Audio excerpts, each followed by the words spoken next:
All right, I have Cody Stamann here. Cody, how are you, man? I'm good, brother. How are you? I'm doing well. I can't complain. It's been a minute. It's been a minute since we heard from you. It's been a minute since we've seen you fight. So, what have you been up to? Dude, I'm honestly, I've mostly been in the gym, surprisingly. Uh, I do a lot of like hiking and outdoorsy type shit when I'm not training. So, I've spent a lot of time at Lake Mead, just wherever I can get to in Vegas. It's not too far from home because, I got to be back Monday through Friday. I treat MMA like a full-time job. So I'm in the gym all week, 9 to 5. Yeah, staying active, man. I like it. Well, is the itch there yet? Are you starting to gear up and prep for something hopefully soon? I've been itching for a while, and it's just about finding the right opportunity. It's not like they're booking 3 months out. So it's hard to find that opportunity. And at this point in my career, I feel like I fought pretty much, nothing but killers. So I want to fight against someone that has a big name, somebody that can get me some clout. I really wanted the Sean O'Malley fight. I really highly doubt that's going to happen.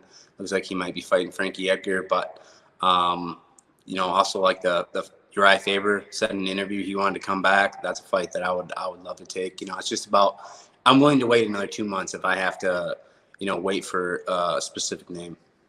Yeah, that's interesting you bring up. We'll get to both of those guys in a second.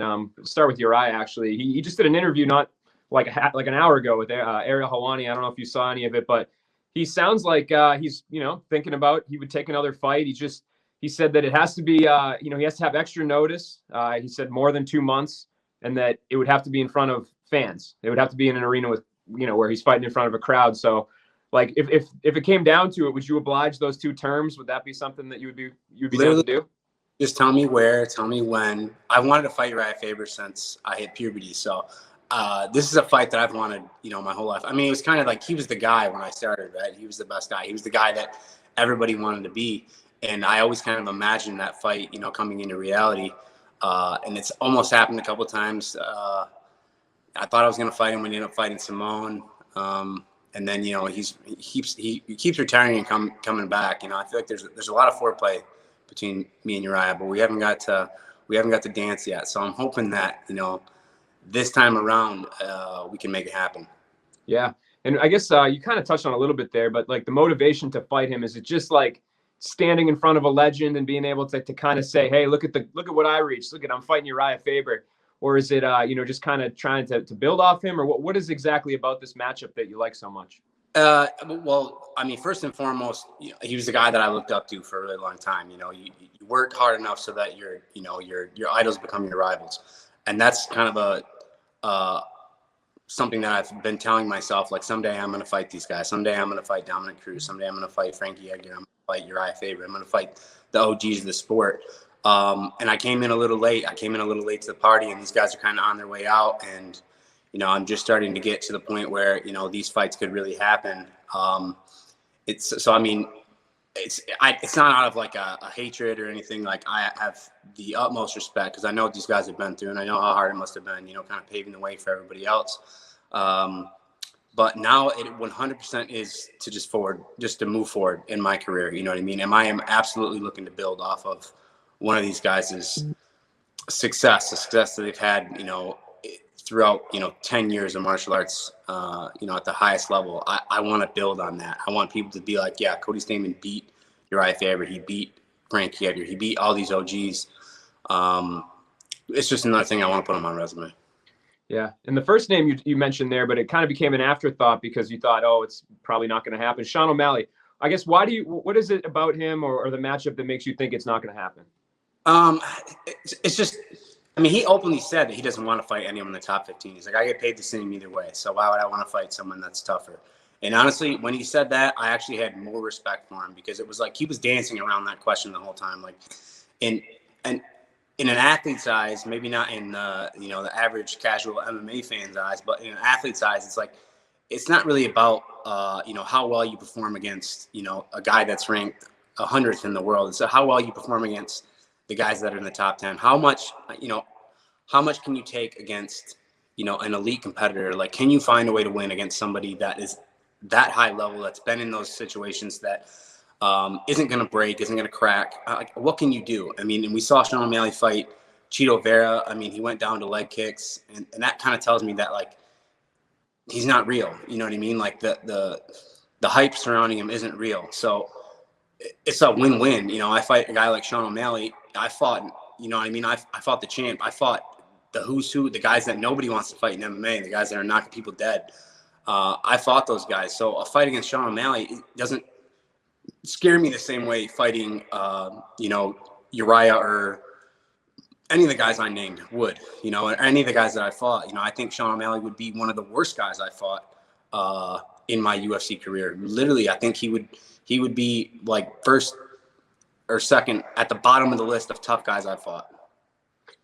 And it's kind of interesting. You bring up the thing you said recently about, you know, not wanting to fight guys in the top 15 because he gets paid the same. Do you think, as a guy that's, you know, I can't speak from my perspective, but from yours, as a guy that's, you know, signed up for fights and accepted matchups, do you think that there's any validity to it being a money thing? Or do you think it's more than that? Do you think that he's actually, you know, not wanting to step in there with guys in the top 15, top 10? I think part of it is the money, right? I think he thinks he's worth more. And maybe he is. I mean, the dude's like, I said one thing about him on Instagram, and I got attacked by like 116-year-old kids. Like, just a berate of kids in high school that were just shooting off on me. I mean, it was crazy. I've never had that kind of action from that fan base. I mean, so maybe it is a money thing, but I think ultimately it comes down to, like, he knows deep down that there are guys out there that will absolutely stomp him. And like, in fights, you see guys crack, you see guys break. And I think he's one of those guys that can be broken. And I don't think he's got he hasn't taken the knocks. He hasn't taken the knocks that everybody else has, you know, to get where they are. And you don't know how you're going to respond until it happens. And I saw him against Chito Vera. I saw him against Andres Sutentat. Like, as soon as something goes wrong in a fight, that kid just folds. And, you know, for me, like, I know that I can create a lot of problems for him. I can make things messy. And I just, honest to God, I am picking the low-hanging fruit. Like, I want an easy fight. I fought nothing but hardened veterans in the sport, you know, since I started. I was in the top 10 6 months after I signed my first UFC contract. So, like, my road has been tough. It's been filled with animals, and his has been, I mean, he's been on a bike going downhill his entire UFC career. He's like a 10-1 favorite in almost every fight, you know. So I want the easy fight. I think the easy fight is Sean O'Malley. I think that's the biggest name, and I think it's the easiest fight in the division. And, you know, I'm probably going to get attacked again by a bunch of high schoolers, but it's the truth. You know what I mean? Like, you asked me, do I want to fight Sean O'Malley or do I want to fight Pedro Munoz? Like, what? There's not a comparison between those guys. You're talking about a guy that literally you cannot break. And you're talking about a guy that went out on a stretcher because he got leg kicked. I mean, these are two different men, like, inside their head. Like, I think Sean O'Malley's just a boy, and I would love for the opportunity to, you know what I mean, to expose him for what he is. You know what I mean? A clown. He's the jester of the bantamweight division. Everybody knows who he is, but, you know, when he turns around, everybody's laughing at him.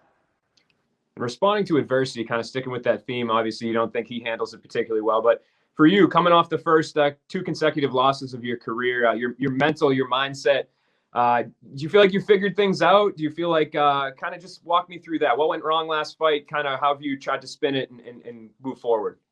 You know, honestly, I think if Merab and I fought 20 times, I think I beat him 19 times. And he caught me on a tough night. Really, this is a terrible excuse, but I just couldn't get my footing. Like, I was slipping all over the canvas. And I just started to unravel, and I've never really done that in the cage. I've always kept my composure.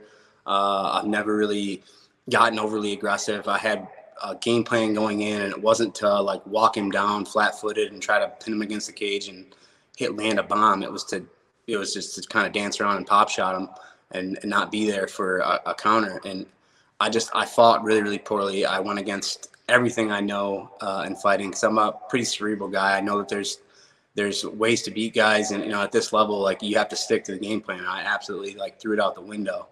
You know, I lost twice in a year, and, like, before that, you know, I'd lost, you know, twice in 10 years. So, I mean, this is definitely, I feel like my nuts are literally like inching towards a bandsaw right now. And this is definitely an unfamiliar feeling for me, but I mean, nothing really changes. Nothing changes. Like, I know that I have the ability to compete with the best guys in the world. I know that, that I can beat anybody you put in front of me. I just have to be, sharper. I mean, it comes down to the little stuff.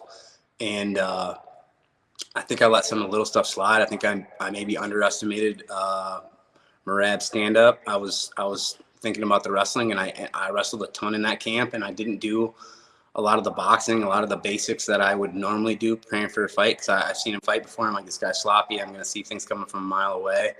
And, you know, then when I got in there, those sloppy shots were landing. And honestly, I got frustrated, and I unraveled, and I was just trying to take the kid's head off. And I like I said, I threw the game plan right out the window. Yeah, and I'm sure that makes you perhaps a little more eager to get in there. Timeline, you said it kind of at the beginning. You're trying to get in there ASAP. Like, UFC offers you a fight, I don't know, a few weeks from now. Are you going to take it, or kind of what's the hope for a date or a timeline for return? I'm one of those guys that I need a full 8 weeks to make weight. I'm a big 135 pounder. So if they called me today, as soon as I hang up the phone, or if Sean Shelby calls me right now, my manager calls me right now, it's like, do you want to fight in 8 weeks to the day? Like, I will do it 100%. Would I like to see a certain name if they're like, hey, you can fight this guy on this date, or you can wait, you know, an extra month and fight Faber, like, or Sean O'Malley? Like, I'll wait the extra month for a bigger name, but I'm itching to get back in there. Like, I want to fight, you know, whenever I'm healthy. I've always competed. I don't know anything else besides to, you know, prepare for fights or rehab injuries. Like, this has been my life for a long time. And right now it's, you know, one of maybe 2 times in my entire career where I'm just training. I don't necessarily have something coming up, but I mean, it has given me time to, you know, fix prior mistakes and, you know, kind of reevaluate things and make some changes in my training camp. I'm just trying to put out the best product I can. You know, I don't want to be one of those guys that, you know, peaks or thinks that he made it, or, you know, thinks because there's a number next to his name, like it's all over. Like, I know it's uphill from here. Like, you know, staying here is hard. It's really hard, especially in bantamweight, man. Everybody's good. So I'm just gonna keep working and fixing all my mistakes and just being the best athlete I can be. And then when the opportunity comes, I'll be ready. Cool, man. Well, hopefully after you hang up, you have a text message or something from Sean Shelby, man. I'm rooting for it, but I appreciate the time, Cody, and good luck with everything, man. Thank you, brother.